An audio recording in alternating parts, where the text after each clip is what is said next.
terdampak oleh bakteri patogen. Bakteri patogen ini asalnya dari mana sih? Munculnya karena faktor apa? Faktor-faktor yang menyebabkan bakteri patogen bisa mencemari air adalah ada dua faktor. Yang pertama adalah faktor limbah rumah tangga, yang kedua adalah faktor limbah industri.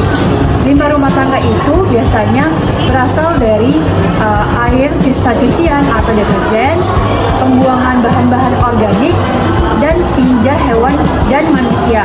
Selanjutnya adalah limbah industri. Limbah industri ini berasal dari pembuangan sisa-sisa obat, sisa-sisa makanan ataupun minuman dari restoran ataupun perusahaan, dan limbah-limbah sisa atau bahan-bahan sisa dari pabrik tekstil. 3. Ada 6 pencegahan, yaitu yang pertama, pastikan sumber air bersih dan aman. Air yang berasal dari sungai, danau, dan sumur rentan tercemar bakteri patogen jika tidak dikelola dengan baik. Yang kedua, menggunakan filtrasi air. Ketiga, menggunakan desinfeksi air. Keempat, pastikan penyimpanan air higienis. Kelima, pantau kualitas air dan membersihkan pipa air dan tangki air secara berkala. Keenam, meningkatkan kesadaran akan pentingnya sanitasi.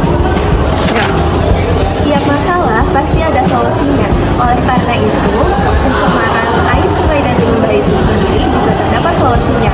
Hal-hal yang bisa kita lakukan untuk melakukan pencegahan dan pengolahan air sungai antara lain, yang pertama adalah klorinasi, yaitu pelarutan klorin ataupun senyawa turunannya untuk membunuh bakteri patogen. Selain itu, jika kita ingin mengonsumsi air sungai, kita bisa merebus selama kurang lebih 1-3 menit.